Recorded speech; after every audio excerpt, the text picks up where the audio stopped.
Whilst it would be factual and fair to consider footballers as only human and prone to make mistakes like the rest of us, it's however sad to find some players who, through self-inflicted actions, will orchestrate their own downfall. They had the talent, the love, the opportunity, and even a promising career ahead of them. Yet they jeopardized their own careers, leaving fans and commenters wondering, how did it all unravel? Well, here is a list of footballers that ruined their own careers. But before we get into the video, do well to like the video and subscribe to our channel. Alright, let's dive in.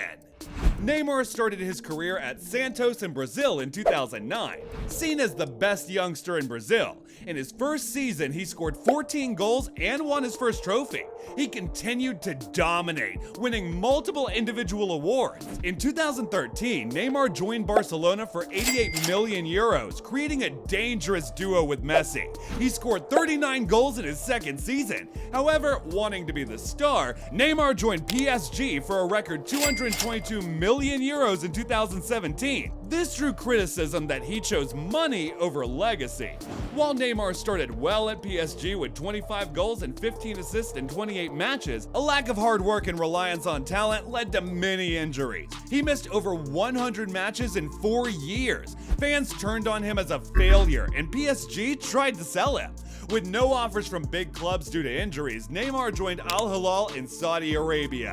Videos show an unprofessional recovery. After briefly returning, Neymar tore his ACL playing for Brazil, sidelining him 9+ months in a potentially career-altering injury. Leaving Barcelona for money and not working hard enough ruined his once highly promising career. Oh, that's just Neymar.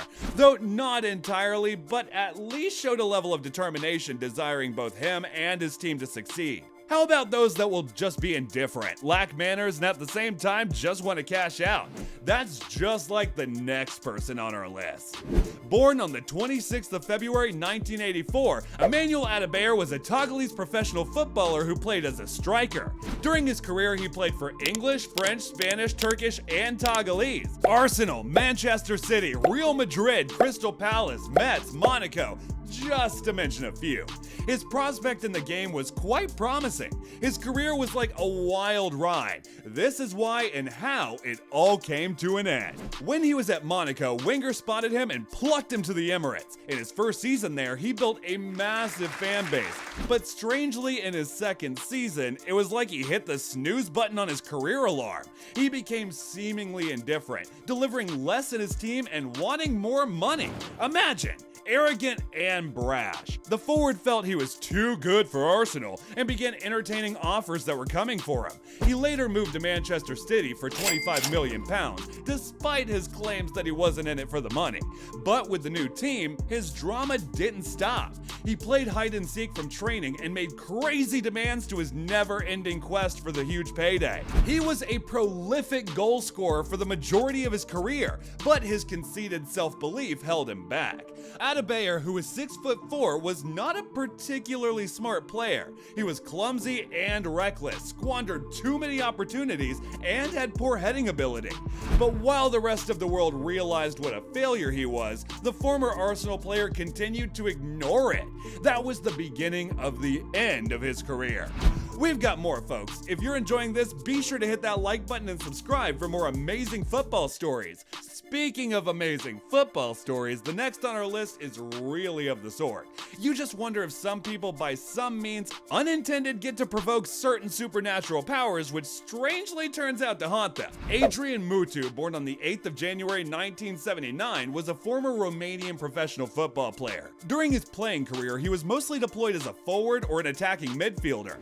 Mutu started his professional career in 1996 after agreeing to a deal with Argis Patetsti. The football player participated in 41 games over the course of 3 seasons, scoring 11 goals for the starting squad. Later on, Adrian joined Dynamo Bucuresti in 1999, and he had a fantastic season there, scoring 22 goals in 33 games. In 2000, Mutu joined Internazionale Milano after catching the eye of the Italian club with his outstanding performance. Mutu then then moved to Verona, where he played 57 games in 2 seasons, scoring 16 goals. Again, he later signed a deal with Parma in 2002. Adrian's career was incredibly successful during this time. He scored 18 goals. Though young, he was a highly rated striker in the 2000s. In 2003, Adrian transferred to Chelsea. Now, it was during his time at Stamford Bridge that he began to injure himself, and his career took a serious detour. His life became like he was auditioning for the role of most entertaining footballer in a real-life sitcom. Looking from a distance, one might even think that a spell was cast on him, or an evil spirit was sent to torment him. Imagine, in 2004, this star in the making testing positive for cocaine use, meaning he has been using. But why? Sadly, that led him to facing a 7-month ban and being fired by Chelsea for violating his contract. In addition, he was forced to pay his previous club £15.2 million in damages, making this the highest financial penalty in FIFA history. As if that was not enough, later in 2006, Mutu would play for Fiorentina and was banned again from football, this time for the use of the illegal steroid sibutramine. Who has bewitched Mutu? Well, his choices and actions led to all that. These events became major hindrances for him, growing and becoming further established in his career. Next on our list is a player who, despite his incredible talent, struggled with some personal demons that ultimately tarnished his legacy. He rose from the slums of Buenos Aires to become one of the greatest footballers of all time, but his off-field issues and addictions left him a flawed genius. This is the story of Diego Maradona. Diego Maradona lived a colorful life on and off the field. He believed in being either black or white and never leading his life in gray. The Argentina World Cup hero made his first division debut as a 15-year-old and just 8 years later led his country to the second World Cup title in 1986. His stint with Napoli in Italy is well remembered for the way he transformed the team into giant slayers. There are not many who had the flair Maradona possessed when blazing past opposition defenders. He was born to play football. However, when he wasn't doing what he loved most, trouble followed him. Maradona's addiction to drugs and alcohol is well documented and was called slow motion suicide. In 1991, he was handed a 15-month ban for doping and was called for trial in Naples for alleged links with a criminal gang. The lowest point of his career came when he was sent home from the 1994 World Cup for drug use, ending his 17-year international career. Following his retirement, Maradona struggled with addiction. In 2000, he nearly died after the heart failure due to cocaine use. He went from being a supremely fit athlete to a bloated drug addict, suffered a heart attack in 2004, and being hospitalized for alcohol-induced hepatitis in 2007. Despite cleaning up and making a comeback as Argentina's national team coach in 2008, his squad barely qualified for the 2010 World Cup and crashed out in the quarterfinals. Spells coaching in the UAE and Mexico followed before he returned to Argentina to take over Gimnasia y Esgrima in 2019. Maradona's story shows how addiction and off-field issues can tarnish even the most brilliant of talents. He remains a beloved figure, but his legacy will always be that of a flawed genius. The next one on our list is a practical example of the lamentation, "Oh, how the mighty have fallen."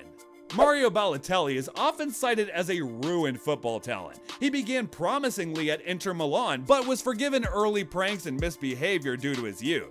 At Manchester City, he showed only flashes of brilliance. A good stint at AC Milan was still marred by antics. A move to Liverpool was a failure with only 2 goals.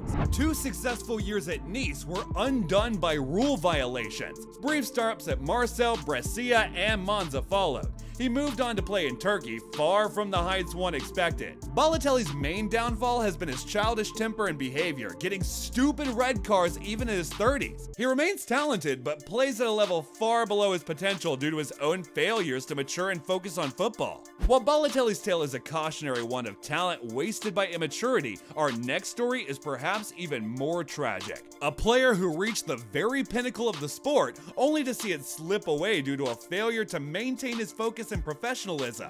This is the story of a player who had it all, and then lost it through a series of self-inflicted wounds. Ronaldinho, crowned the world's best player in 2005 after winning the Ballon d'Or, was known for his entertaining style, flair, trickery, and football intelligence. Loved by fans everywhere, at 25, he seemed destined for an all-time great career. However, signs of a decline soon emerged. At PSG, he only performed in big matches and acted bigger than the club. A move to Barcelona revived his career as he dazzled in La Liga at the Champions League, memorably scoring twice in the famous El Clasico win. But after Barca's 2006 Champions League triumph, Ronaldinho's party habits and lack of professionalism became an issue. Showing up to only 8 of 50 training sessions according to teammate Eto'o, he was lambasted by club legend Cruyff and shipped out by new manager Guardiola in 2008. Brief stints in AC Milan, Flamengo, and in Mexico followed, with Ronaldinho still capable of magic moments, but increasingly out of shape. He retired in 2018 to an outpouring of love, remembered for his joyful style, but also leaving a sense of unfulfilled potential. Legal issues, including being jailed in Paraguay for traveling with a fake passport, emerged after retirement, with reports he only had $5 to his name at one point before some smart business decision helped him recover financially. Ronaldinho's laid-back approach and focus on entertaining rather than achieving has left many wondering how good he could have been if he stayed dedicated. Instead, he remains a great what if. That's it, guys. There are but a few examples that should hopefully serve as a cautionary anecdote for young up-and-coming footballers. Their stories are proof of the need and importance of discipline, focus, and resilience in the world of professional football. If you enjoyed this, please do well and smash that like button and subscribe for more interesting sports stories and lists. Also, let us know in the comments your thoughts regarding any of these stories.